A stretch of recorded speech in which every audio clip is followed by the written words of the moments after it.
Hello, I'm Philip Stoughton. I'm at SMT in Nuremberg 2015, and I'm joined by Ollie Tears from SMT House. First time I've seen that name at this show. You have a very impressive booth there. Give me a little bit of a flavour of the business and what you're promoting here. Yeah, basically we are facing the SMT market in a complete new way. We go to market in the financial model. Our view of the market is that we see that pick and place machines or screen printers or ovens, basically all the same in a way. Yeah, they can all perform and they're all in very good quality. So the business we see is that we go with a financial model, basically a little bit like the automotive industry, where you lease a car for a certain period, 36 months with full service and warranty. So the idea behind this is that we do exactly the same, just with SMT equipment. Okay. And the response from the market is very positive, especially here in Germany. Mm-hmm. I think people are used to leasing their cars, so why not also lease the SMT line? Yeah, exactly. And we do it for the whole period, with the whole service and the whole warranty inside. Okay. Yeah. Okay. Well, that's an exciting model. And just out of curiosity, you look at the automotive model. Obviously, at the end of 3 years, they give the car back. What's your kind of end of lease period model? Is it ownership? Very interesting question, because actually we offer the customer 4 alternatives. He can either re-rent it for another period if he is happy with the equipment. He could also swap it to something else. I mean, maybe he needs a faster machine or a more flexible machine.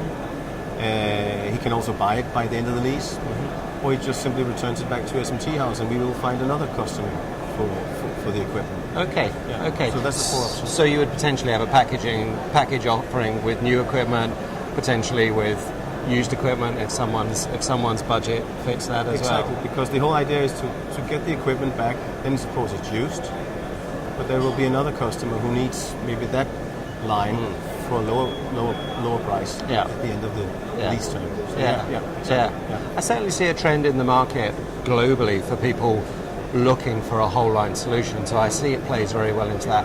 If you look at the finance model, does that appeal more in particular regions like Germany, or is it more for the Eastern European market, perhaps where budgets are slightly different? I think we have also very good successes in the United Kingdom, in the UK, and I think it's actually more, I would say, mid-range to high-end customers who are more, let's say, thinking professionally in their economies and in their cash flows, and to them this is a really nice tool to be able to rent it for this certain period, because so if you take EMS companies, they maybe win a contract for 18 months or 36 months, and what after that period?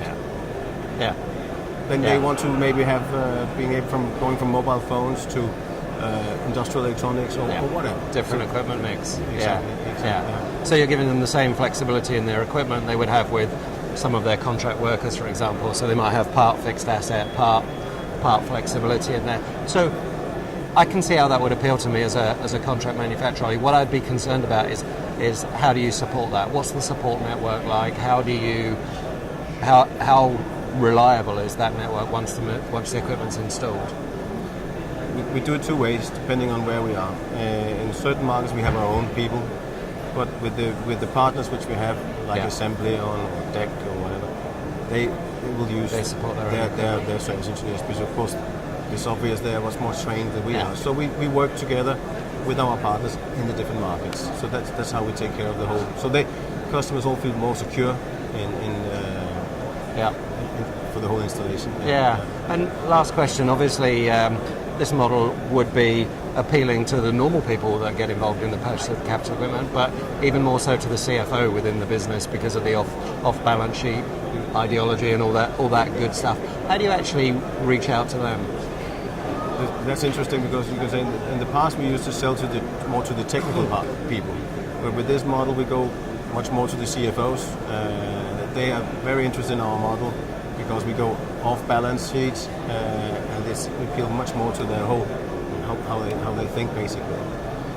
We are introducing a new model now where what we call real cost per placement, basically where we're offering customers to only pay by a certain amount of placements within a certain time frame.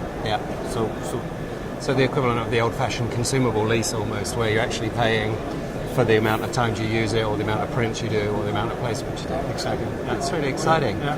Well, Ollie, thanks for stopping by to chat. Thanks for the introduction. It will be really interesting to talk to you in 12 months' time, just to see what progress you made. But Thank you very much. Thanks for your time. Thanks for your time.